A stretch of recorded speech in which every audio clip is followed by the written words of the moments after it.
What's up, Cheddar Pod Nation? It's your boy Cheese. I'm coming to you live from the Cheese Dome. Joining me today are my co-hosts Clay and Cole. They are in Cheddar Pod headquarters. What up? Doing their Eiffel Tower. Hey boys, how are we feeling today? How have we been since the last time we talked, which was at least 3 weeks ago, if not more? Good, man. Beer in hand, I'm good. Yeah. Doing very well. Just been chilling, watching some Twins games as much as I can for the most part there, and drinking some beer. Yeah, you guys have been on the Twins games. I've been in our group chat. I'll just be working and just, Willie Castro! Yeah, I mean, dude, so the whole Bally Sports thing is ridiculous. I can't even watch the games at the gym anymore, so I have been paying attention to every single game in the MLB app with that little game cast thing. They have like that little play-by-play. They have that little 3D. I just can like watch the players be like little video game characters. It's kind of fun. That's why I've been paying attention to most of these games. I mean, being a baseball fan in the modern age, right? Yep, exactly. Yeah, truly. But, No, very cool. I leave for Japan on Saturday. Oh, yeah, we're squeezing this in so we don't have to wait another fucking 3 more weeks to talk about sports for you, our lovely viewers. So welcome back to Cheddar Pot Podcast. I think this is a good segue to just bring us into the Twins since we opened up about them. But let's talk about the Minnesota Twins, who are currently 53-40, sitting about 4.5 games behind the Cleveland Guardians, who have been red hot. Honestly, most of the season have been the best team in the American League, despite like the Orioles and the Yankees demolishing everybody in their path. So the Twins are hanging up there with like some of the heavy hitters in the American League. And we're getting a lot of love. We've been in the top 10 in the power rankings for like the last couple of weeks. We have the best record since I believe like April 20th or end of April. Yeah, This sounds right. 420. Yeah. So how are you guys feeling as, casual Twins fans who are starting to become a little bit more serious? So, careful. Okay, fine. I'm pretty sure last season was your first season really paying attention. No, right? that's not true. I've watched. My bad.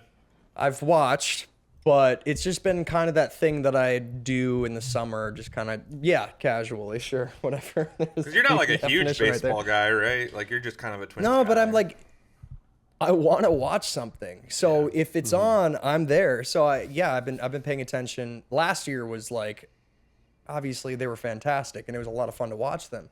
Started off slow, picked it up. This year started off slow, picked it up pretty quickly, thank God. And it's been a lot of fun. This has been easily my favorite Twins team in recent memory. I think it's a fun squad.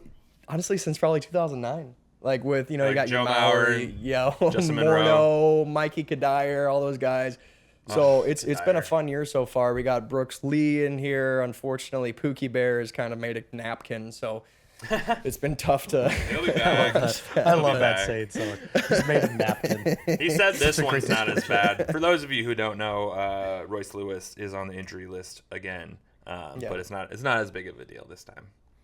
Do you guys call him Pookie? Is that your thing, or is that like an actual? Okay, that's not like something that fans call him. Pookie Bear is a general term used by sports fans, usually for when you LeBron admire, James. Yeah. Yes, the endearment. Gotcha. Yeah, it started with LeBron James, and then Nas Reed by most Timberwolves fans, and we had to have a. There's a Twins fan I follow. Mosquitoes coming from the fourth over here. There's a Twins fan I follow on X that is a huge Joe Ryan fan, and she always calls him Pookie. So, dude, Pookie can be anybody, but for us, Pookie is definitely Royce Lewis, and I'm starting to. I might start calling Brooks Lee Pookie Bear too, man, because that dude is pretty Pookie. Him, dude. I mean, should we talk about the fact that Joe Ryan is using foreign substances on his balls? Foreign substances on his balls. Yeah, the baby powder incident, baby powder gate. Oh my goodness. I'm sure anybody who's a fan of this podcast probably would think that's really funny. There was a clip where Joe Ryan didn't realize he's on camera and just starts pouring some baby powder down his pants. You know what? It was a hot day. He was starting. Good for him. Good for him. You know, whatever helps. Feel pretty good, honestly. Oh, when I watched that video, I was kind of like, damn, I could go for a little baby powder on my balls right now. I'm not lying to you. Like, and I'm still thinking about it. It's cooling. It's nice. I have I know we have a really tight list here of things to go through, but what? Joe Ryan's balls was always on the list. Sorry, I can't stop thinking about Joe Ryan's balls. I have a very quick Joe Ryan story, if you guys would allow me to just. Oh yeah, dude! Very quickly. This is crazy. Geez, I don't think you've heard this one. Very, very quickly. Rachel and I went to a Twins game. Rachel's my girlfriend. She's a very avid Twins fan. We went. It was great. Joe pitched a no-hitter. Awesome. He pitched a no-hitter? No, he didn't. I don't think he pitched a no-hitter. He's never pitched a no-hitter. Very well. Okay. It was a complete game. I think you've already told us this story on this podcast. I think I know exactly the story. Oh. I'm almost positive you've already told this on this podcast. I'm going to finish it anyway, just in case. So you guys were like leaving and you were walking down the street and somebody walked by you. You had no idea who it was. All right. Okay. Cut this out. All right. No, we're keeping this in here. This shows you how long it's been since the last time we talked about. It was the first episode, actually. Yeah. Was it? Yeah. That was the story. We ran into him, and I was like, "Do you know this guy from high school?" I had no idea who he was. But little did you know, he was the sexiest man in baseball. Ex-boyfriend, just this hot guy. Sorry, he tall, he was like hot. He probably was like appreciative. He's like, this is kind of nice not being recognized, and you think I'm some high school friend. This is why we love you, Cole. This is why we love you, because you're our my forgetfulness. He's an you're outsider. Our not online friend, which everybody needs that person in their life because it brings us I have back no to social earth media sometimes. Yeah, that's true. For those who don't know, if you look at our bio on Instagram, it says at Clay Burrell, at Zachary Matson. And Cole. I love it. He doesn't. I think that makes us very unique, and that story is like a good example. Zero digital footprint besides 10-year-old videos of Nerf stuff on YouTube. Oh, stop. Hey, anyways, let's talk more about the Twins. The Twins have been doing very well. Hey, you know what I thought was really exciting? All the good stuff is good stuff, but 28 games in a row with a home run, which, by the way, I have to say, I had texted you and Clay, a couple games ago, and I was like, I think it was Jeffers that had went up and he went to bat. Vasquez. And he had just hit Vasquez. He had just hit a home run, and I saw a graphic flash on the screen, and I guess I didn't read it quick enough, but I was like, oh my gosh, that's his 26th home run, like in a row, like at Target Field. Yeah. And you guys were like, absolutely not. And I'm like, okay, fair enough. But it turns out I wasn't just imagining things. It was a statistic, just not for that specific player. It was the team, which is very immaterial. That's totally sick. Yeah, it's pretty good. Yeah, when you said that, I was so confused. I'm like, I'm pretty sure the announcers just said that was Christian Vasquez's first home run at Target Field this season, so there's no chance. But when a couple days later, when you came back and said that, I was like, oh, that makes so much sense. Because I swear to God, every time I watch a game, someone hits a bomb. It's usually our Pookie Bear. But like Ryan Jeffers, Carlos Correa, I both believe have 14 home runs. Matt fucking Wallner, buddy. Wallner's a fucking dude rakes. I mean, like dude is going off right now. Well, he's not gonna have like the biggest impact hitting wise, but he will hit some home runs. And then let's talk about guys who are on fire. Jose Miranda just tied, I believe, the MLB record for hits in a row at bats, 12 in a row. Yep. That's no what it was. walks, no like fielder's choices, just straight hits. On base from a hit in an at bat. So he just did that. He's still a young guy. Like he's still like earlier this season he was bouncing back between AAA and the pros. So like the Twins have just got boys on deck right now. Willie Castro, who we need to talk about, has been so good all season. Just got named as a All-Star reserve.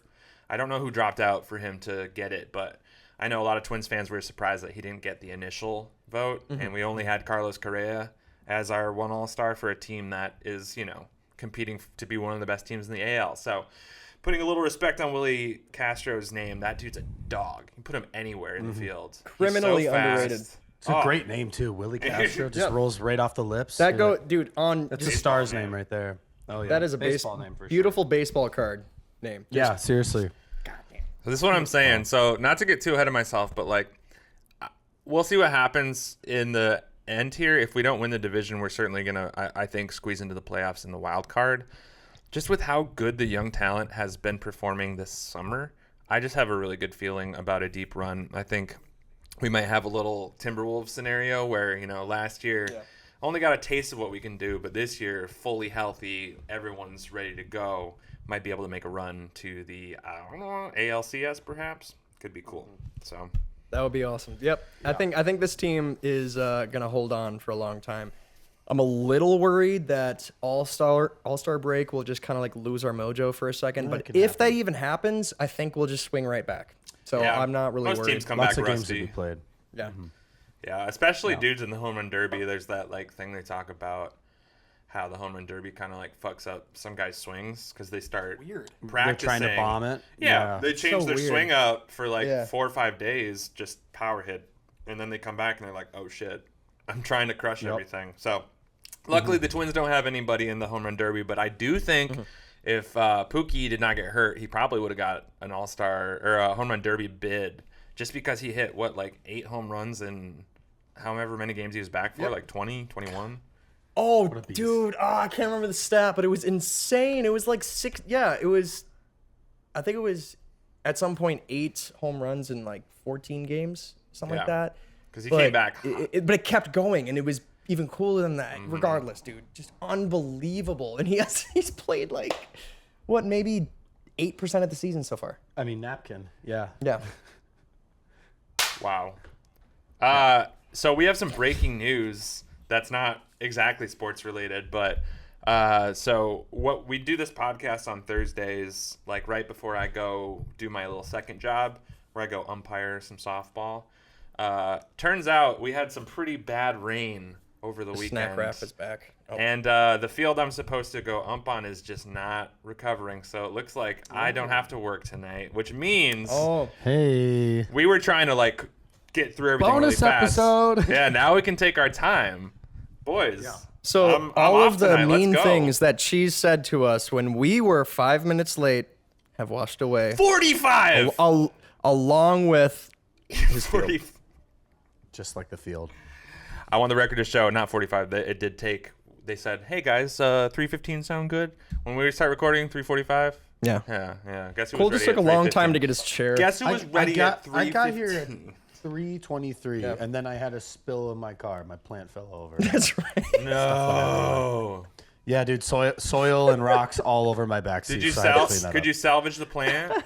Well, it's in my car for a reason. I'm going and repotting it later over at Rachel's mom and dad's because we're in an apartment. Anyone in the comments, tell me if you've ever successfully repotted a plant without it being an absolute mess in an apartment.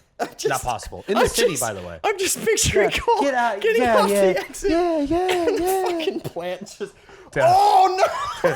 I think someone on the road thought I was angry at them because when it spilled over, I looked behind me, and I go, there's dirt everywhere. Screaming, and I'm pounding my steering wheel. I have you know me. I don't get angry at people very often. Technology. And when I do, I'm usually like very objective about it. I'm like, hey, you did this is what. Inanimate objects and technology make me punch holes through a wall. Not literally, I've seen it. Make me want to. And I get really angry at those things. It's because all logic points to those things not causing problems in your life, and then they do, and you're like, and then they do. What is this shit? And typically it's your own fault. I put the plant, and it was kind of teeter, and I'm like, it'll be fine. I take a turn, and it goes there, and I'm like, so angry. Anyways. That's brutal. Well, I'm not a big plant guy, but one of my old roommates, huge plant person, like she worked in a garden basically, so I learned a lot about that. And repotting plants is 1, hard, and 2, does make a mess, but I also learned any sort of distraction to a plant's environment can be bad for it. So it's stressful. So it probably had a panic attack, and I'm like, they're living both, things, brother. You're a father to a plant. I hope you know that, because that's a living thing, man. Happy Father's Day. Thank you. Happy Father's Day, Cole. Yeah, dude, the roots are literally growing. It's got such little space that the roots are growing up. like out of the plant and upwards. It's crazy. We're now a gardening podcast. Yeah, sorry. No, I love this. First of all, this is our podcast, and you know we're catching up on each other's life too. So, but I also love the fact, like the second we found out, we don't have to like crush our time together. We just start talking about a plant. I love it. Where else are you gonna get that on the internet? I'm just still thinking about the fucking plant tipping over and Cole exclaiming, and I guarantee you, I know you said it. No! I didn't say no. Come on. I used some profanity. And I think I would have called gone it a with fucking idiot. I called the plant an idiot. Fucking idiot. Why did you do that? And it's looking back at me like this. That's fatherhood. Sometimes you lose your cool. Yeah. And I think you guys will be able to make amends. Yeah. Yes, and I'm gonna give it some love later on when I repot it. I'll give it a kiss. Take her out for a catch. Go get some ice cream. Just throwing a baseball at a plant. Yeah. Why not? Anyways. And that's a great segue to the Timberwolves. Yeah. No, we definitely, I mean, we covered the Twins. We talked about All-Stars. Unless you guys have anything else to say about, actually, I want to talk about Carlos. I love Brooks Lee. That's it. That's all I want to say. Okay, cool. We gave Willie his flowers. I want to give Carlos his flowers too, because he's become exactly what we were hoping for when we signed him. We gave him a lot of money for a reason. It's because this is the kind of player he is. Defensively, I don't know how, but he just keeps getting better every year. And he's already won Gold Gloves. Like, he's made some plays this year that are just out of his mind. Yeah. The sort of, like, the throws he can make, his just composure on the field. Love it. And so he could be an all-star just purely based on his glove, but he's been hitting like a fucking maniac. He's got a .905 OPS right now. He's batting .310, 13 home runs, 47 RBIs, leading the team in RBIs. So I just want to give Carlos Correa his flowers, and anyone who ever thought it was a bad idea for him to come to our team in a medium to small market, you should eat your fucking words right now, because that dude could probably take us to a championship if the cards line up correctly. He could be the guy. Cheese wants to throw hands with our viewers so bad. I'm just so happy. Just those fuckers on Twitter that are always talking shit. Yeah, I know. You had a statement a podcast or two ago where you did the same thing. You're like, and all of you're gonna. And I loved it. I'm just so happy the Mets announcement. Fuck you. Yeah, DSA baby. The Mets and the Giants. I'm so happy they traded Carlos to us. No, they signed him, and then he didn't clear the thingy. I know. That was such a wild offseason. That was so weird. 2 different times I was like, Carlos is gone. Nope. And here we are. Back to the Twins, baby. The Twins. Yep. And I'm over here like, do I want to buy his jersey? You went to the Sox game when the Twins were playing there, right? Not. Yeah, so they were here on Tuesday, but the fucking remnants. God, I'm swearing a lot in this episode today. The remnants of this tropical storm. Yeah, no, this is not made for kids. There was like the remnants of a tropical storm was like shifting through the Midwest, and it like kind of clipped Chicago. So it just like rained into the forecast all day. It wasn't like bad rain, but enough where the MLB was like, yeah, we're going to postpone this. So moved it to the next day, Wednesday, which 1-day game, and then the follow-up game was like right at 4, and I had softball, so I just couldn't make it. And I'm really bummed about it. We were going to have boots on the ground. The weather fucked it up. It's fine. You're forgiven. Cole's the only one who's meant to go to games ever. There you go. To go to Japan and go scope out the prospects. Oh, dude, are you going to go to that Japanese hockey? Or no, the Japanese football team. See that? You see that? Are you talking about the like the World Football Champ? No, the American Football Championship. So it's like a real thing. It's not very well funded, but like it's sort of like countries represent themselves through American football. And Team USA is apparently not very good. We got fucking derailed by Japan. And the Team Japan over. The thing with the Vikings get a whack at them. Yeah. The Team Japan guys have been like on a squad together for like 5 or 6 years though. So like Are you talking? I mean, they're You're talking American football, yes. right? Like, toss of the pigskin. Like the thing that Patrick Mahomes threw. I already explained that to you. Yeah, well, you said God it, but I damn wasn't it, quite Cole. sure if you actually meant it. So we'll see. But yeah, that happened. That's cool. All right. Let's move on. Check it out, maybe. Probably. Yeah. Right, anyway, I'm getting off topic, even if there is one.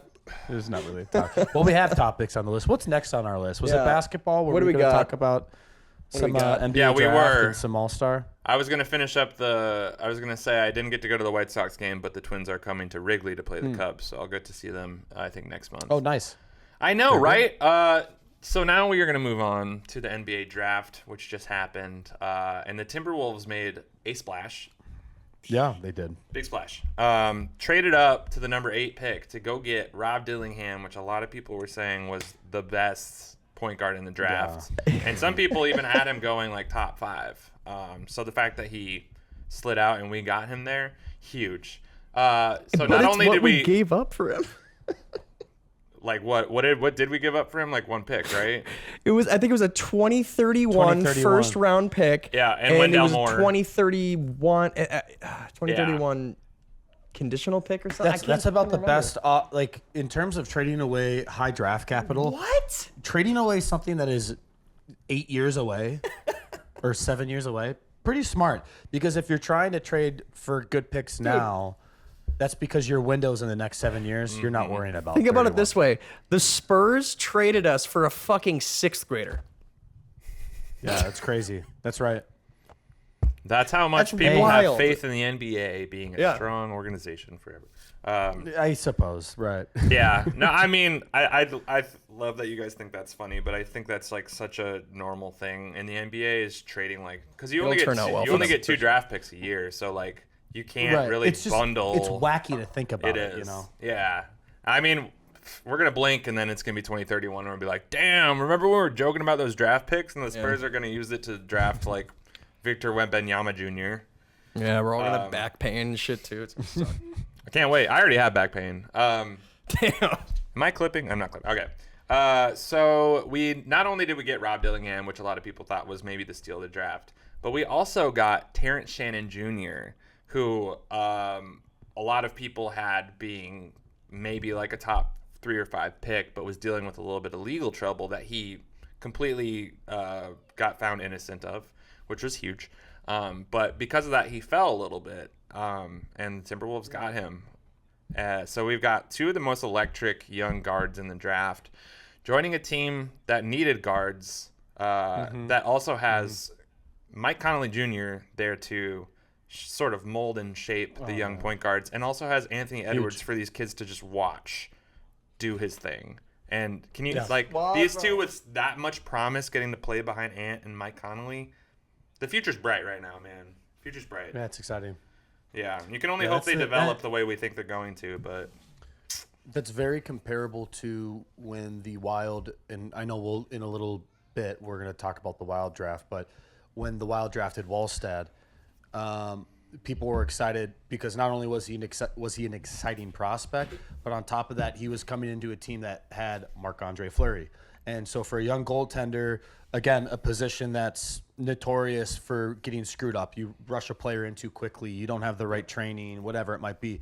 The development's not there. But for him to be able to watch and get taught by one of the best goaltenders to ever play the position, that's exciting. So I say all that to say you're absolutely right, Cheese. I mean, these guys are coming in. They got a veteran to teach them with just the experience, and then they get to watch one of the most elite players in that position play. And not only just a veteran, just a fucking amazing leader and an amazing teammate. That's what everyone says about him. Oh, dude, we couldn't have had somebody better for that role, I guess. And think about this, right? Not only are they coming to a team full of talent, but they're coming to a team that just got to the Western Conference Finals, stacked with talent that's only getting better.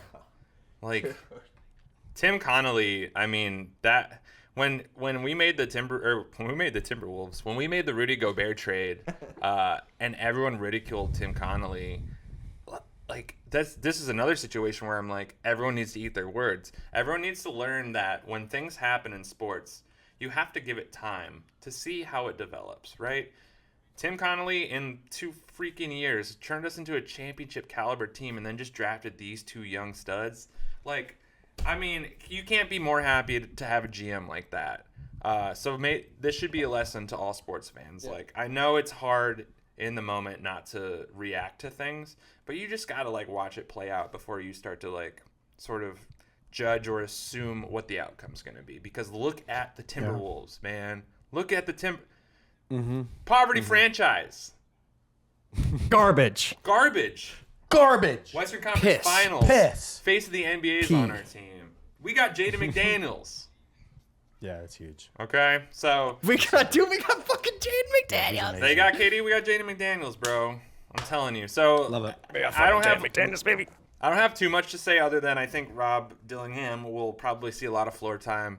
I don't think either of these guys will have enough floor time to be like rookie of the year consideration. God forbid anything happens to the starters, but man, we've got some stars right now that are going to. I'm really stoked. Future's bright, man. Future's bright. That kind of leads us to. I want to talk about what you were talking about earlier with Jesper. Yeah, segue. So with the Wildy. Well, did we want to quickly? Did we want to quickly speak about the U.S. Canada? Yeah, we want to squeeze that in right before. Very quick, just because we're doing basketball right now. I mean, I love that. Yeah. Well, let me break. I really didn't have much to say other than I thought it was. I watched the recap. I did not watch the full game. Okay. But I did. By the way, what world do we live in where Anthony Edwards is not a starter? I actually think it's the right choice. Not that I don't think he's talented enough to be a starter, but with the team that they have, you need your bigs, and you got Steph Curry, and so it makes sense. But still, watching the recap, he made an impact. I mean, he hit some really, really key time jumpers. He had a really, really gross a step back three, or with a cut that was really good. His first basket was like an insanely athletic, fake, and then he turned around and it felt beautiful shot. Totally LeBron-esque. So that was cool. And then obviously, I mean, since we do these teams with star power now, it's funny because the Miracle, the 1980 team, he talks about how after that they always ever did the best players in the leagues and the stars. And I get it. And there is something lost when, to achieve victory and to be successful, pulling together people that aren't necessarily the best, but instead having it be reliant on coaching and cohesiveness and chemistry. That's something else. That's something special. But, man, to watch all these guys on one court, on one team, so fun. Yeah. And seeing Steph, throwing up lobs to LeBron James. I mean, that was world a are we beautiful living sequence. in? So cool. Yeah. My sunshine. Cool. So. Yeah, no. It was fun to watch. I can piggyback off what you just said, though, about, stacking a team with talent.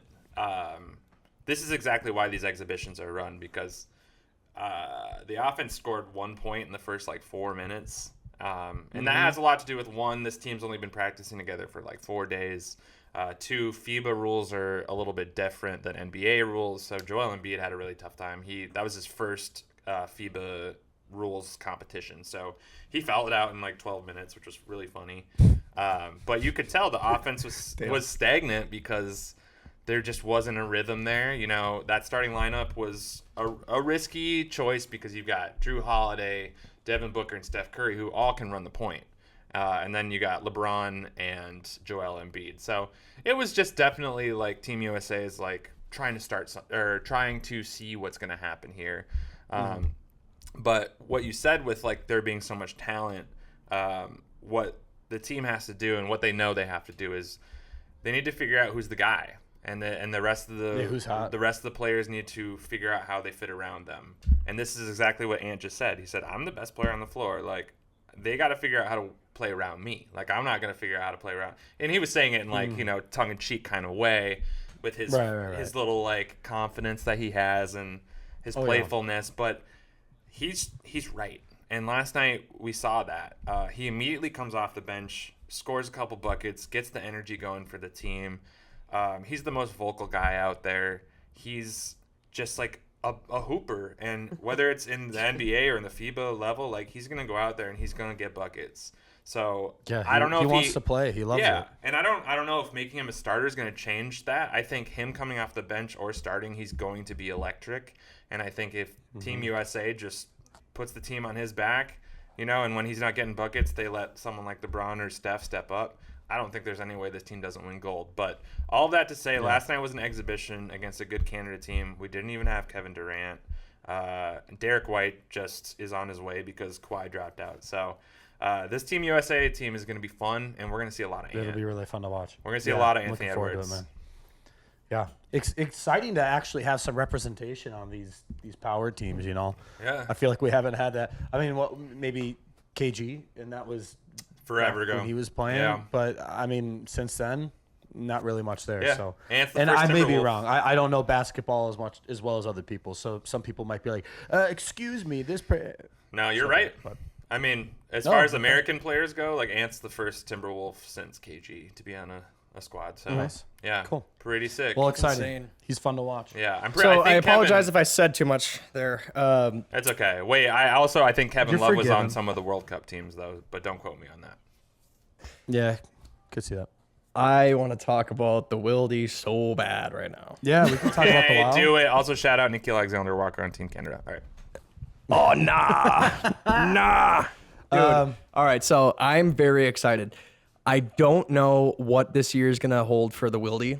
I know. Obviously, it's going to be kind of the Wild. It's going to be shit. Whatever. I don't expect much in terms of are we getting far? Whatever. But I'm excited to see the goalie tandem. Is it going to be Wallstead and Flower? I don't actually know. It may be. I haven't seen anything. We obviously re-signed Marc-Andre Fleury. This is last year in the NHL. Yep, it'll be his last year. It sounds like they wanted to bring Wallstead up. I don't know. Is Gus still on the roster? Here. Have we done? We haven't done anything with Gus. He's still on the roster. Yeah, I believe. Sorry, it's been a quiet off season, so I haven't been checking as much. Okay. But we are not professionals. We're just fans. I think what's interesting of all the four majors, at least, and I might be biased because I follow hockey more than the other three sports, but they seem to be the most tongue-in-cheek about any, like, hey, what can we expect? Oh, yeah, just get pucks deep and it'll be a good game. You're like, who's starting? Yeah, that'll be a game time decision. Nothing is set in stone until it's like the witching hour. Did you ever find out what started the fire in your basement? Yeah, it's a great question. It was a team. We thought about it. We pondered it in the locker room, and we just decided, we got to get the pucks deep. We have to get them behind the line. Force that goalie to get out of his position. Yep. Have to make some passes. Keep it in the blue line, and get a rotation going, and make sure it doesn't catch fire again. Yeah. Thought the puck drop was a little fast tonight. I'm not gonna keep going with the bit. No, you're good. You're good. It's a bit because it's kind of true. Not only for the interviews, but just to the extent of, like, here's a great example. Hey, Spurgeon just got injured. What's the injury? Oh, it's an upper body injury. Gee, what the hell is that? Is it his arm? Is it his elbow? Is it his belly button? We have no idea. Through the fucking heart. Yeah. Well, and even like in the replay when you see, like, the guy took a puck to, like, his shin, you're like, okay, he's probably got, like, a fracture on his shin. Oh yeah, it's a lower body injury. Yeah. You're like, dude, just tell it. But they don't. That's for like many reasons, especially when the player comes back, they don't want them to be targeted in that space. I get it. Yeah. That reminds me of Bill Belichick. Have you guys seen that when they ask Bill Belichick, like, "Hey, what's wrong with this player?" He always just goes, "I'm not a doctor." That's his answer. I haven't seen that. I love it. That's very Bill Belichick. I'm bummed. Yeah. I haven't seen that. It's funny. Anyways, I digress. I don't know what the tandem will be. It would make sense to me. Obviously, Fleury will be there. If Gus isn't dealt in some way, then I would imagine he stays there too. And here's the thing about goalie prospects, pretty objectively agreed upon, is that you don't want to rush them. Yeah. Of all the prospects that you could have, that you want to develop, goalies are the ones that the last thing you want to do is put them out there, have them get dumped on, and get absolutely blown out multiple times. And there's something about the psyche of a goaltender. It doesn't matter how talented they are, because a lot of the times it's not even talent. It's just the intuition that comes with, reading a player or deciding, hey, they're going up here, I'm going to go there. So we don't want to rush them. I wouldn't be surprised if we kept them down. Every single sport has, like, their mental position. Yeah, for sure. In hockey, it's goalie. In football, it's the kicker. In baseball, it's the pitcher. Every single one has one of those guys, and you don't talk to that guy before the game. No, you don't. And so that's the thing. So when Wallstead played, he played 2 games last year, right? I think he played one. You may be right. I'm not. I think he played two. Sure. He played against the Coyotes. Got absolutely diarrhea. R.I.P. Coyotes. And the. That's another. That, fucking we'll do that on the remind next me, pod. dude. I'm Next so pod we'll bummed about that. Utah Hockey Club. And why'd they pick such shit colors? Next pod. I love the colors. The Kraken too. Anyway, it's the same thing. Yeah. Literally, they should be the Utah Kraken too. Anyway. Anywho. They had another game. I cannot remember who he played, but he did a lot better. And actually, I think I recall that. Yeah. I think it was 2 games. But regardless, it's just I think we kind of saw a window of what we're going to see next season. I think he'll play a lot more. If not, if we don't get rid of Gus, if we don't trade him, because we love Gus. We love Gus. But I think everybody's ready and excited to see the Great Wall of St. Paul, man. So yeah, that'd be fun. I'd be down to get him in there. The Wild don't have cap space, so we've done a lot of just kind of mid-tier signings this year. It's this offseason. It's been okay. We got rid of Vinny, which I'm bummed about. Well, so the Wild, as you pointed out, they're limited on cap space, obviously from the cap hits from the Suter Parise contracts, but also fuck you, Suter. Outside of the draft, and we'll jump into the draft here very shortly, but the offseason moves have seemed to mainly be moving around depth players, AHL prospects or AHL players, that is, call-ups, and then signing some players that we want to sign, like Middleton and things like that, which is good with me. I like Middleton, and you got to have some of that.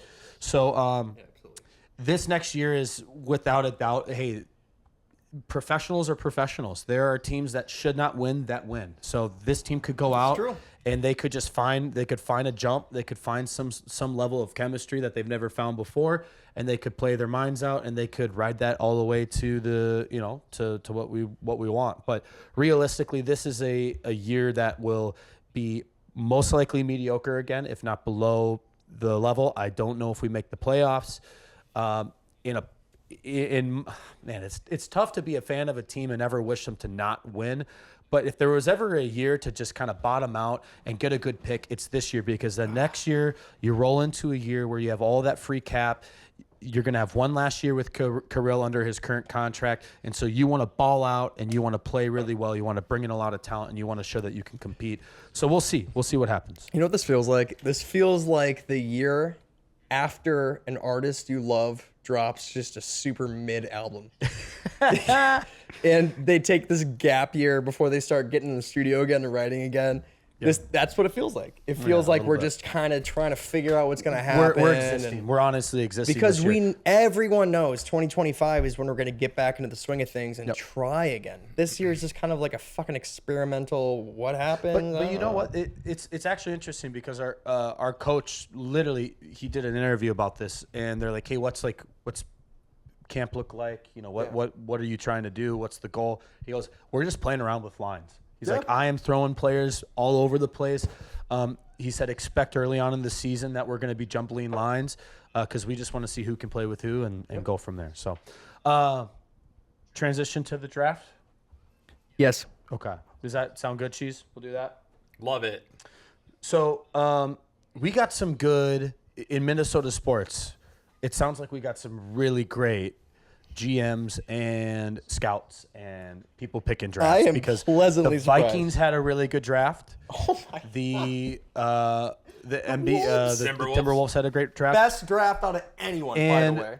Amongst many different critics and pundits, it sounds like the Wild got anywhere from a B+ to an A-. Wow. Just depends on who you ask, but they did very well. So. Yeah, so first round, 12th overall, we got Zeev Buium, which I love that name, by the way. Z-E-E-V. Also, he's from San Diego. Just a great name. Not a foreign name. What are you trying to say, Clay? I thought that was. Are you commenting? Sounded like he was from Europe or something, right? I thought he was. Listen, we live in a diverse country, okay, guys? Like, it's not all just like then Johnson when he came on the screen, he was like, "I'm super excited to play for the Wild." I'm like, "Oh, that's dope." I don't know. It'll be exciting. Wait, what? What were you about to say? Come back. Do it. Say it. Do it. I was gonna try to do like a weird European accent. It just wasn't working. I'm so excited to play for the Wild. I'm so excited to be in NHL and to be an American immediately teammate. Going straight to German. Not like German. It's an iconic accent. This would be more of a German accent. You want to just watch Jojo Rabbit. This is tough. It's angry. Anyway. The Vista. Oh man. There are children outside my window. Shut up. No, he is from San Diego. Yeah. Great Whale's city. Vagina. Ah, yes. San Diego. So Zeev is. Whoa. Zeev is really exciting. Dude, he's gonna be so good. Wait, speaking of diversity. Oh man. God damn it. Sorry, I'm trying to interrupt you at this point. No, say it. This is great. This is what the podcast is. No, continue. I'm so nervous. Oh, I see the bit. Okay. Yeah, like. Okay, so. This is the worst He just left. podcast ever. And He's gone. Thank you for watching. He is gone. Outro music. All right. So we're first off his stats in the NCAA. He had how many goals did he have? I got the stats. I can for share a D man. So Zeev Bynum. Sorry, I keep saying Bynum because Bynum's another person running around the NHL. Butthole. Defenseman. He's 18 years old. What's really exciting is many had him predicted to be drafted 4th, 5th, 6th in the draft. On top of that, he was assumed to be the second best defenseman in the draft. So the fact that we got him at 12, and I know we ended up trading up. I forget who we traded up with, but we traded up one spot just to make sure we could get him because I guess management really had the eye on him. But he played his first year of college hockey and probably his last year of college hockey with Denver. 50 points, 11 goals, 39 assists, 20 penalty minutes, 41 block shots, and a plus 34 rating in 42 games. So he's well above a point per game. Now this is college. It's for worlds a away D-man, that's insane. Very, very good. So that's really exciting. This is what I thought was awesome. His 50-point season was the first by a freshman NCAA defenseman in over 20 years.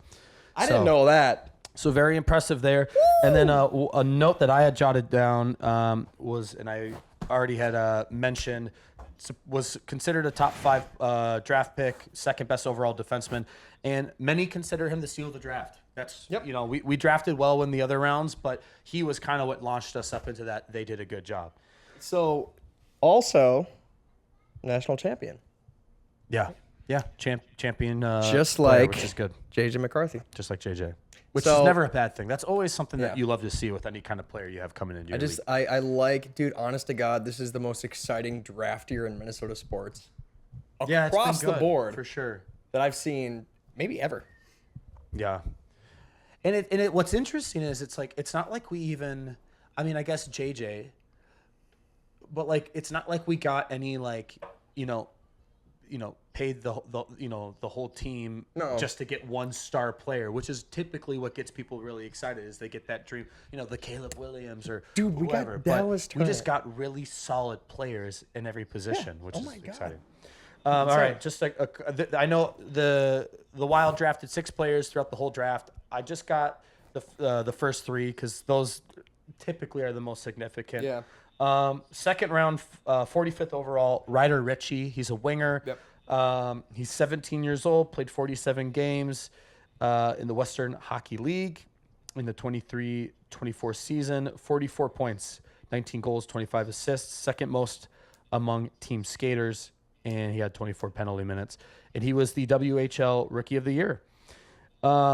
More specifically, people say that he is a nimble, crafty skater, and that is always a good thing. We got a lot of players that are good at their role. Sometimes I feel like we have a lack of hands on our team. So having a guy like this coming in, and that he's going to be able to move around with his skates, but certainly be able to be creative with his offense, his passes, maybe some fun stick handles. We'll see. You can't just give it to Kaprizov every time, Yeah, exactly. Well, and dude, how many times?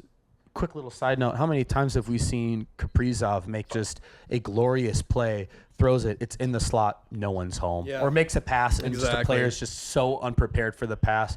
And I get it. Sometimes it's tough to know that that's coming, but that's where clever, creative players just always expect things to happen.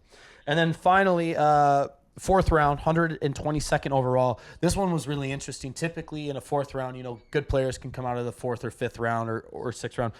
We know this because Kaprizov was a fifth round draft pick. But this one, widely considered, people were like, wow, that is like as good as it's going to get that late in the draft. Aaron Kiviharu, I may not be saying his last name very correctly, but basically we got a pick from the Boston Bruins along with, this was the Vanilla Terry trade. We traded around some players, got a pick. Still not happy. We actually ended up giving a higher pick and took the 122nd, but basically Aaron, good, strong player, but the interesting component to that player is that he missed his whole last season, practically the whole last season due to injury, and he's had a bunch of injuries, and so that's why he dropped so far into the draft. A couple of years ago, he was projected to be picked quite high in the draft, but because of those sorts of things, of course, that stock presence is going to drop. So I think that's a really good pick. Excuse me. A lot of the pundits were saying there wasn't a better player left on the board at that point, and there should be a lot of opportunity with him. And, players being injury prone is not really a great thing to see. Napkin Royce Lewis. But I feel like if they're young enough, injuries happen, but it's like when you see an older player in their, late 20s or certainly in the 30s getting hurt often, it's like, oh, brother, because you know that the decline is naturally going to happen. But young players getting hurt, I mean, you hate to see it, but if there's any age that you can be bouncing back from injuries, it's 17, 18 years old and not be injury prone. You're right. So we'll see what happens. That's true. Should be good. But all in all, very good draft for us, especially considering there's not going to be a whole lot more cooking this year for the Wild. But we'll see. I hope I'm proven wrong. Something to look forward to, right? I'm excited. Also, we haven't recorded an episode since this happened, but can we quickly talk about the 2024 NHL champions, the Florida Panthers? That's right. We never even talked about that. Remember when Cheese picked the Panthers to win it all? Remember when you picked them to win 4 out of 5 games? Remember when you picked... All right. Yeah. All right, let's talk about it. I believe in the Cats from day one, okay? No, go ahead. Well, so I'm really... Okay, so here's what I want to say. No, Clay, you go real quick. You go, Clay. Okay. No, you go. So basically, I'm really excited about it because, dude, all I wanted was a good series. Yeah. That's all I asked for. Boy. And when they went up 3-0, I was like, this is boring as shit because the same thing's happening in the NBA. It's just like, this is not what I wanted. Right. I mean, whatever. You got your fans from both cities, sad, excited, whatever. But all I wanted to watch was some good stuff. And so when the Oilers started coming back, it's hard not to root for them. Yeah, the comeback is exciting. Yeah, especially for McDavid just being one of the greats of all time. Yeah, the narrative was very sexy. Don't get me wrong. Yeah, it was very sexy. Yeah. But like I said on our first episode on that couch right over there, I love Matty Tkachuk. That dude has heart like I've never seen in battles. Yeah, God, dude.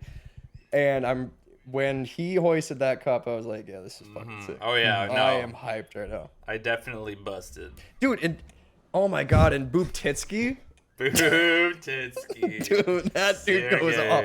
That dude went off, and when he hoisted that cup, that was sick too. It's just like it all comes down to that moment at the end when they hoist the cup, and you're like, damn, this is sick. Oh, no, and so obviously I mentioned this. You guys know this, but I mentioned this. One of my close friends, my homie that, like, we're on 2 softball teams together. Like, this guy is my sports, like, brother in Chicago. Like, if you guys lived here, you would hang out with him all the time. But they don't. He's a huge Florida Panthers fan. He's not even from Florida, which is the funny part. But when he was, like, 10 or 11, he would be playing, like, sports games with his friends. And he's like, I just want to pick, like, the worst teams in the game and try to win with them. So he became a Panthers fan. He became a Jags fan for the NFL. Dolphins or Jags, yeah. Jags. So and look Shout at out him B. now though, right? Shout out B.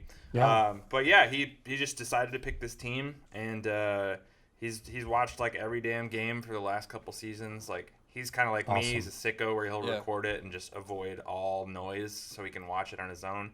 In fact, Game 7, he was a little bit behind because we had softball that night.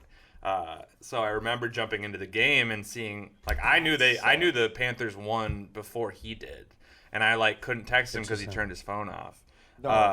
Good on you, by the way, because that's like, or I guess he turned his phone off. So who fucking cares? Yeah, he was like, no one is talking to me until this game is over.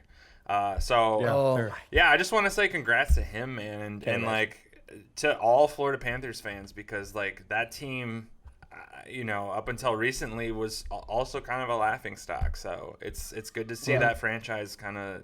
All I want to say is before you go, there you go. There you go. Before you go, I just want to say I'm so fucking happy we got the matchup we did for the Stanley Cup Finals. If it would have been his goddamn pick, the Stars or anyone else or who, it just. I'm glad I was wrong. Yeah, it wasn't one of those memes where it's like America wants them both to lose or whatever. Like it's the Chiefs and the Eagles Super Bowl. Remember that? It's just like. Everyone loses in that situation. Yeah. That was an awesome matchup. You got a underdog, and you got a team that's been like knocking at the door for so long. It's just, that was fun, man. And you cannot ask for more than a Game 7. Thank God. And it's from two teams that could not have been further apart, like showing like the diversity of the NHL. Like we've got fuckers in Edmonton, and we got people like on the coast of Florida. This is hockey. It doesn't matter where you play. This is hockey. 7.5 hour flight both ways. Yeah, that's why. Oh, dude, games 5, 6, and 7 must have been so annoying. They're just like, God damn it, again. That's what makes it interesting. You go. I agree with everything you both have said. I will say, I don't even particularly care for the Oilers. Quite honestly, there's a few players on that team that I like, but like, whatever. Man, Connor McDavid's just a competitor, and it's just tough. I mean, it's just tough seeing a guy that, by the way he plays and the way he speaks, he doesn't feel like he's owed anything. Like, he's not like, oh, I'm the best player in the league, one of the best players of all time. I'm owed the Stanley Cup. He knows he has to earn it. And so that's why it's just that much more heartbreaking seeing the guy compete his ass off. And a lot of people dogged him. They said he didn't play as great the last couple of games, but you know what, in the playoffs, star players don't always star power their way through. The game plan is to shut down the star, right? Yeah, well, and that's a testament to why they talk about depth in any major sport. It doesn't matter.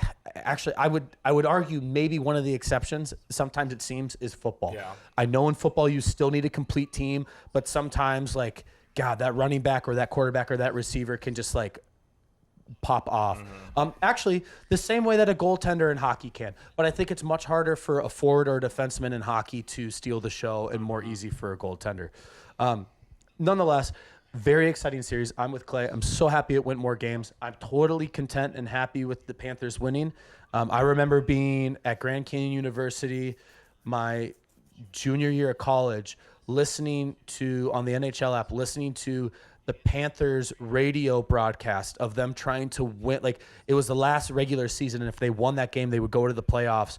And they hadn't been very good for a long time, and then ended up losing, and they didn't go to the playoffs. And I was just like, oh, man. And I really liked them at the time. My only complaint is all right, good for them. All right, I'm done. I'm tired of Florida teams winning shit, all right?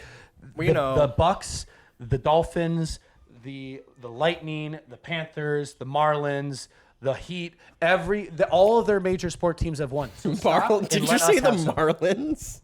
Yeah. Oh, that's right. I just forgot about that. Yeah, but granted, Dolphins and Marlins, it's been a minute, but I know it was a while ago. The fact is that they got those dubs, they got those championships, and we got the Twins from '91. Great, but and '87. So I want them to. We're Minnesota sports fans. We are. Don't shake me off, and don't fucking put your shit on my shit. Oh, you go. Damn it, you Cole. go. This is my chair. Hey, no, hey, you.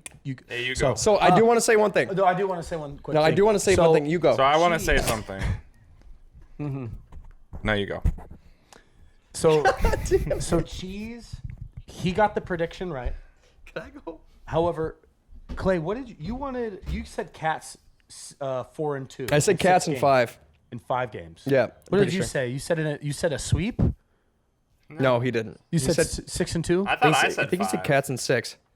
I thought you said 5. I thought you said 6. I said.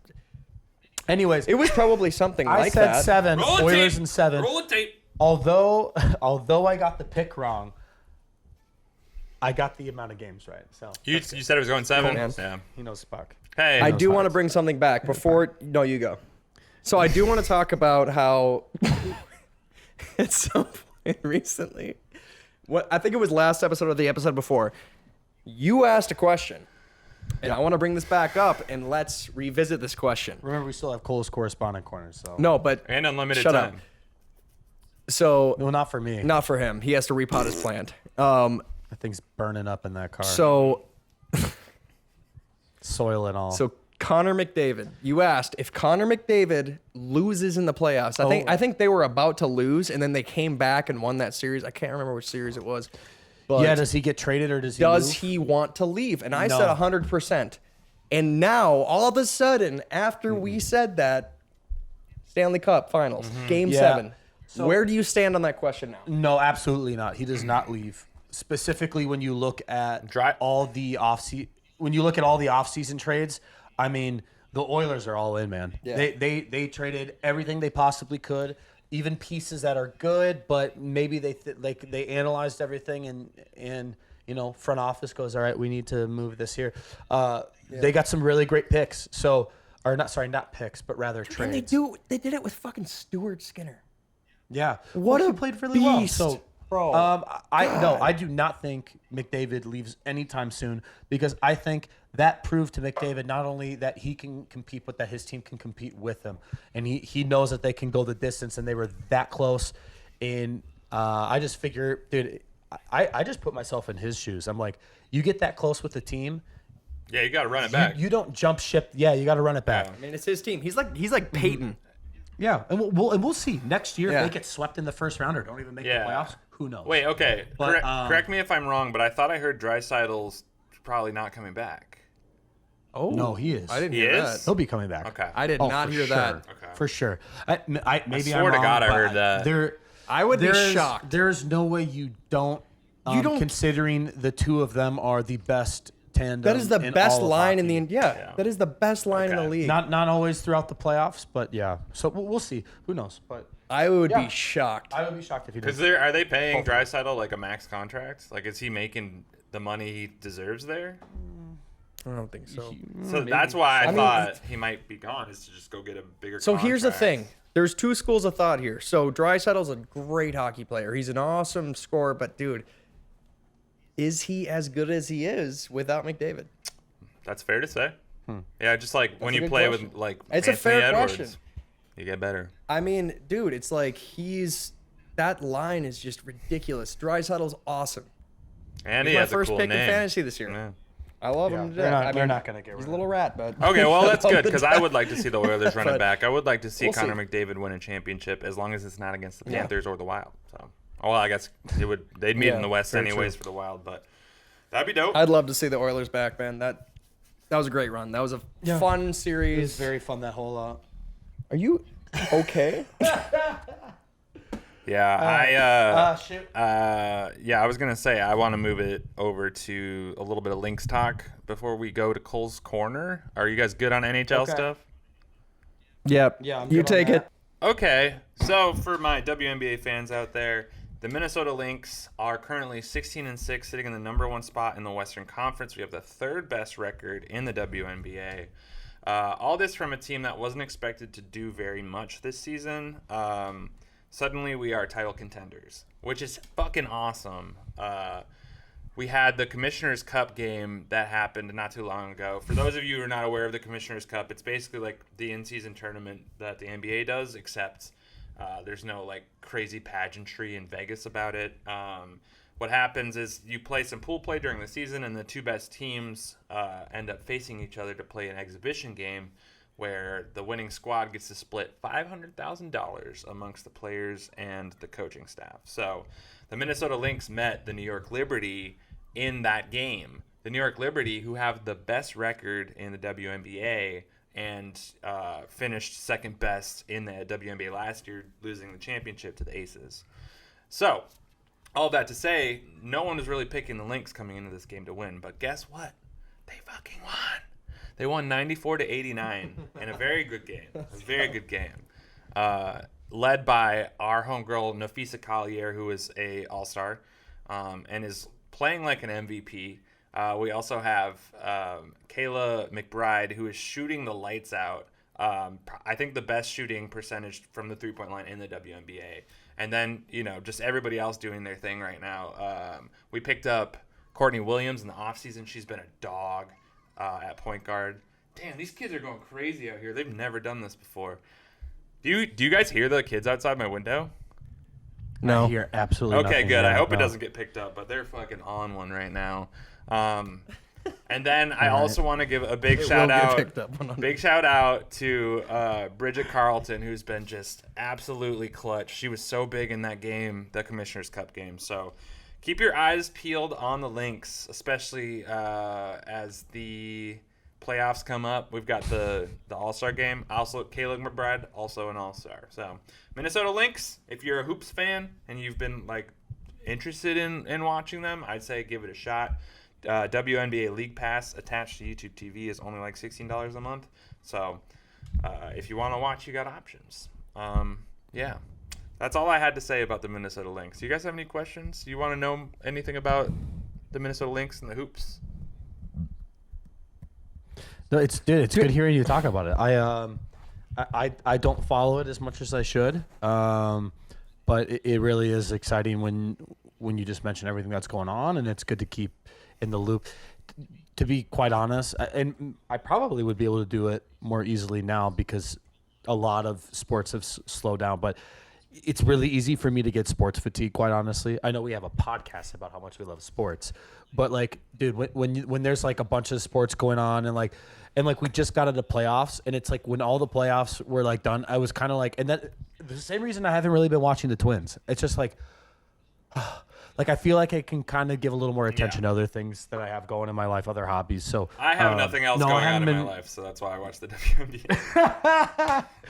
No, it's really good, and I love hearing about it because I know we talked about it on one of the other pods with Caitlin Clark, but in general, I mean, I love seeing women's sports get more popular, get more competitive, get more money so that they can do more with it.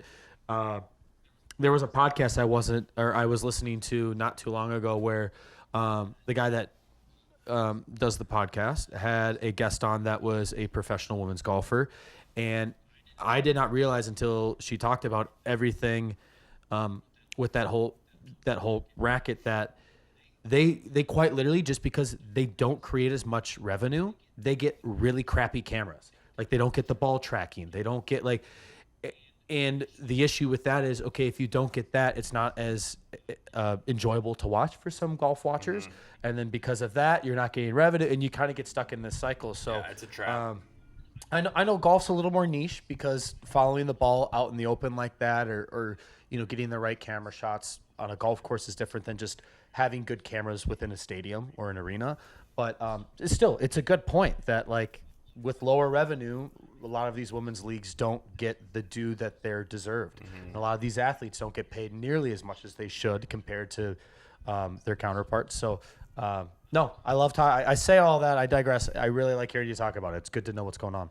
Thank you. It's all about getting asses in seats. Literally. Yeah, 100%. That's all that matters. 100%. And so if it works, it works. Yeah. And not just attendance, but also viewership, merchandise, all that. I mean, you want to get everything moving on all those fronts. And I am excited to see it just being talked about so much more. Even if I'm scrolling 100%. Through any fucking thing, like Instagram, Facebook, whatever it is, I'm seeing so much more about it. And it's awesome. All this stuff with is it Aston Reese? Oh, Angel Reese. Angel Reese from the Chicago Sky. I don't know. You guessed an A name. That was close. Angel Reese, but the stuff with her and Caitlin Clark, but that they're both really. But dude, it's great because I watched a few things, and now it's being generated on like my YouTube. Yeah. And guess what? When I see like those shorts or those videos, I actually want to watch them, and so I'll watch them every now and then. So that's good. It's good that there's players and aspects of the game that are drawing in people that I would have never watched women's basketball a while back, but now I'm just getting more into it. I do have one question for you, Cheese. You might know the answer to this. Just genuinely curious.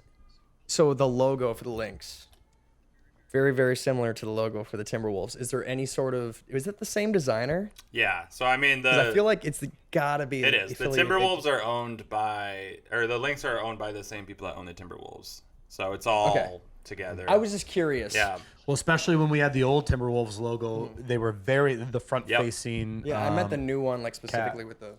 No, I mean, Cole's right. So, like, before we changed the logo, the Lynx logo looked very similar to, like, that Timberwolf with the...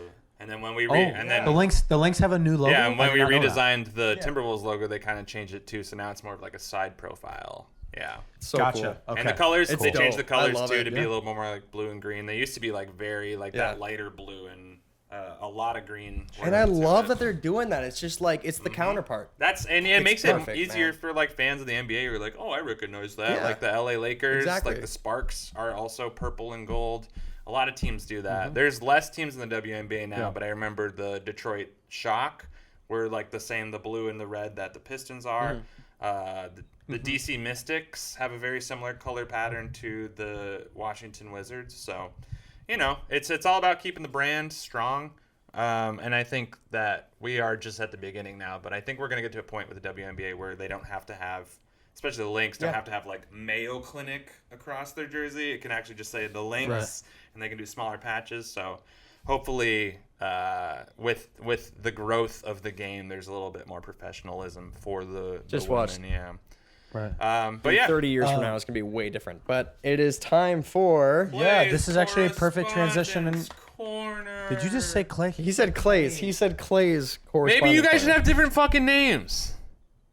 Actually, this is a great transition because my first question is kind of a little bit... Cole's Correspondence Corner. Hey, do we have... Can we play some cool intro music right now? I got something going right now. It's in there. Cole's Correspondent Corner. All right. There we go. First... Don't... Okay, man. Okay. You son of a... Man. Go for it. All right. First question for both of you. By the way, what's fun about this to the viewers that watch our podcast and shorts, what's fun about these questions is I do not tell them about these before they answer them. So you guys are going in blind on this. Yeah. Raw dog news. So make it more catchy. How does it work? Please correspondent. All right. First question. What do you think, and I guess for the sake of time, we won't do each. So pick one sport. What do you think one of the major sports could do to draw in more popularity or viewership? This is a good question. So, yeah, because obviously, you know, you got American football, tip of the iceberg on that one. I don't even know if I use that right there. Doesn't matter. And then NBA follows, and then the little bit of research I did, NBA and MLB are pretty neck and neck actually. They differ in certain categories in viewership, but also like revenue and also attendance. I'll go with NHL. But NHL hockey is without a doubt the lowest on the totem pole of the four majors. But soccer is competing with hockey now too. So curious to hear what you guys have to say. No, you go. I just used the raise my hand option on Google Meet, which I never used. Pick me. Yes. So, for those who are not seeing, no, you're done. He raises. He's raising his hand. That's how you do it. Oh wait, I get a notification on Google Meet when you raise your hand. It's fun, right? Got it. All right, you go.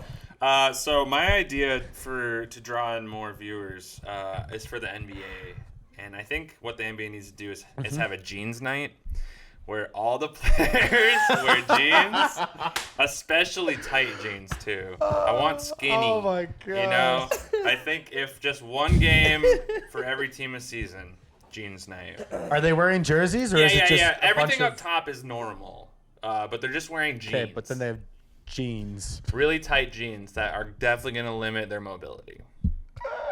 That's actually hilarious. I stole that from a meme. It's not an original idea. Well, you made it original on this podcast, so there you go. That's funny though. I like that a lot. Okay, actually, that truly would bring in viewership too. I guarantee. Absolutely. All right, what do you got? All right, so for the NHL, I've thought about this a lot actually. So I think, thanks for your no, you go. Cheese, but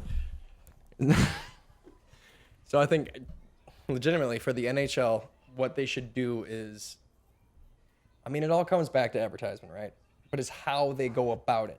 So, I mean, if we're talking modern age, it feels like the NHL is just stuck in the 90s. I swear to God. It does feel like that. It does feel like that. So if we can get more on Hulu and Netflix, and also if they just start kissing each other all the time, that would help. I would like to see that.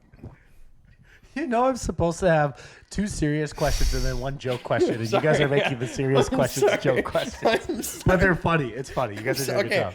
We'll answer the next one more seriously because I have no idea. I'm not a marketing genius. I do have a real answer. No. Wait, if you want. All right, jeans. So kissing stuff. No, it is NBA again, but they've kind of already been doing this. But there's an account I really love called NBA Paints, and some of the NBA teams have been doing like the NBA Paint Night. So like all like the graphics and stuff on the jumbotron are like the NBA Paints sort of style. So it's silly. But something NBA Paints has done for some G League teams is they've designed jerseys. So I think would be cool the NBA did just like for one game is have an NBA Paints jersey to go with like the graphics for both teams. I think that would be cool. Cool. But something like that, just like a one night thing. Yeah. Maybe it wouldn't boost revenue for like the season, but like you would definitely just doing something fun like that for the fans. Yeah, I hear you. And for the NHL, unfortunately, the truth is, I mean, celebrity involvement does help a ton. And they focused on that a lot this year. You saw it with Ariana Grande. You saw it with like so many other people during the playoffs. It does help. It brings in viewership. Yeah. Nathan Fielder. NFL did it with Taylor Swift. So it works. It does. Man, you guys I loved yours. Both of your answers were great. Mine's going to be so boring, but it's probably going to be the most applicable. For the leagues that are not bringing in as much revenue, attendance, viewership, exposure, whatever you might want to call it, it's plain and simple. Make the game more accessible to watch. I mean, I think of the NFL, and it's kind of a catch-22, right? Because just like we were saying, or rather what I had mentioned about women's sports, where it's like you don't have the money to invest into the industry, so then you don't get the viewership, and if you don't get the viewership, you don't have the money, and it's like a cycle. But you look at the NFL, and they got all this money, so they can make all these great deals or make it more accessible to people. Also, the popularity pushes it to have to be more accessible for people. But like, dude, something as simple as the NFL themselves, they do the NFL Red Zone. You can watch any given night that the sport would be on. You turn on your TV and you can watch the highlight plays specifically in the red zone when it's the do or die. Nothing better than that, baby. And it's accessible, it's affordable, it's entertaining, it draws people in. This is the biggest issue that the NHL, the people stuck in the 90s, have. And not just them, but a lot of the other teams are now realizing that they're having an issue because they were trying to find this dance between like cable and streaming and what have you, and regional sports networks, whatever. But the NHL is screwed because they refuse to make any sort of product that is just one-stop shop for all kind of viewership for any single team, because they have all these deals left and right with all of these providers, and it spreads everything out. And then on top of that, it doesn't even work half the time. So for me, there's a lot of great things they can do from a marketing standpoint. Jerseys are cool, bringing in celebrities, trying to do fun events. But like, my God, let me pay $50 to $100 annually or shit, even monthly. I don't care. Just to be able to plug in an app and then watch all the teams, all the sports anytime I want. So we don't have to resort to illegal Russian websites. No, seriously, man. That's the challenge. There have been times I've wanted to watch allegedly a Twins game or a Wild game, and I'm like, I don't want to go through the hassle of pulling something up and having 8 pop-ups happen and getting an ad for browsers, and like I'm tired of this. And shit. It just will randomly stop working in the middle of the game. 100%. So So that for me, and that's a horse that's been beaten dead many times by many people, but it's so simple. But there you go. All right. Second question for you guys. That's very good. If you could change any single rule, written or unwritten, about a specific sport, what would it be? That's a fucking great question. It's gonna be tough. You got to think about that. Oh my god, there's so many. When I was putting that question together, there were at least 3 on both sides. I immediately had like 7 pop in my head. Stuff that's unwritten that drives me crazy. That it's like, oh, it's just kind of the way it is, and then stuff that is an. I feel like we should rule. stick with written or unwritten. You guys pick. Written. What comes to mind? You want it written? Okay, let's do written. I'll do unwritten. We'll do unwritten another time. Yeah. I'll pop that in there when you're not No, expecting Cheese, you do Yeah. written, I'll do I unwritten. can't think of any unwritten rules that would be fun. But Okay. this is like a genuine answer though, and it's already something that's been talked about. But getting rid of umpires. The rule is right. Like you can't have a robot make calls. I would like a robot to make calls. Get rid of all the umpires. I would love that. Yeah, I hear you. Oh shit! Yeah, someone else go. I gotta plug my computer in. That's a good answer, though. It is a good it's answer. controversial, to say the least. I 100% agree with him, though. actually- I'm so sick and tired of us losing because of one bad call. Dude, I'm so fucking tired of it. How many plays get reversed too once we slowed it down and then slow-mo once we review? Guess what? A robot's not going to get it wrong. You save time too. And there's a lot of dude, there's a lot of theories that umps are so bad this year on purpose, just kind of guiding us into the robots. Could be. I hope Anyway, so. What's your unwritten? my unwritten also has to do with baseball. It's the one that you all expect it to be. It's running up the score. Let them fucking pad the stats, dude. I cannot stand when you have when you're up 10-2.